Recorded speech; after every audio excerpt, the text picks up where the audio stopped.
Our next guest has flown in from Qatar this morning and stopped off on his way back home. Tom Dannatt, CEO and founder of Street Child.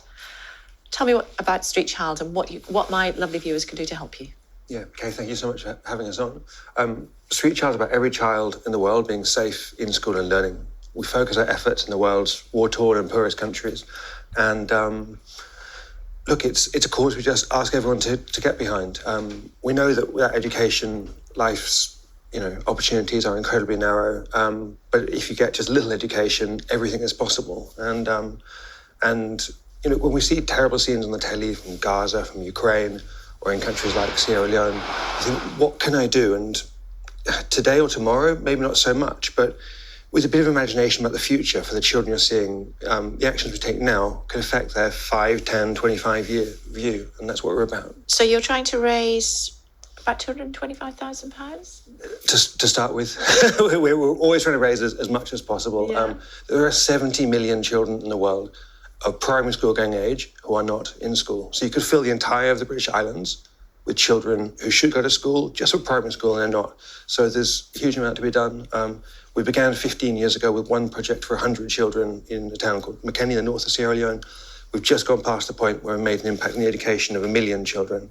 Wow. So a lot can be done. Yeah. Tell me about some of the work that you have been doing with kids, like, for example, in Ukraine.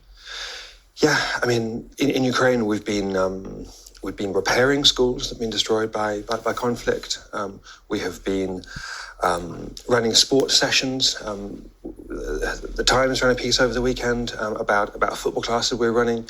One of the things Street Child does is we partner with local organisations, and so we know wherever there's anywhere in the world, I think of a community there'll be great local charities. If something terrible happened there, these are the people I reckon that you would trust the most to come in and make a difference. But where would they get the money from? So we come in, I get to do interviews like this, people get to hear about Street Child, and we collect the funds and we channel them through to those local organisations in places like Ukraine. So we support about 40 organisations in Ukraine, running football programmes, repairing schools, running play classes for traumatised children. How many kids do you think you've helped? In Ukraine? Generally? Yeah, well, generally it's 1.1 million at this stage, directly, and with the opportunity to be safe in school and learning. And the difference it's made to those children's lives? Look, it ranges, but I think what it really boils down to is hope. I was in Qatar at an education conference earlier in the week. There was a lot of discussion about Gaza and children there, a lot of angst. This time yesterday morning, I heard about it. There was a presentation from a family who just escaped from Gaza. But what they spoke about was how desperate they were for children to get back into school. The academic year has been cancelled in Gaza.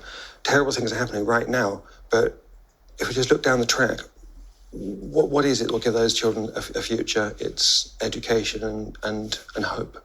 And how do people help? They go to our website, throw Street Child into Google. You'll find it easily, and you can read about all of our work, and you can decide how you want to help. But to give you an idea, Afghanistan is one of our major country programs, and for £100, you can educate a girl in Afghanistan for a year. Amazing. £100 for a year. That's amazing, Tom. Thanks for stopping off to chat to us. It's great to see you, and good luck. Let us know how you've got on. Yeah, thank you very much indeed. It's great to see you. Thank you.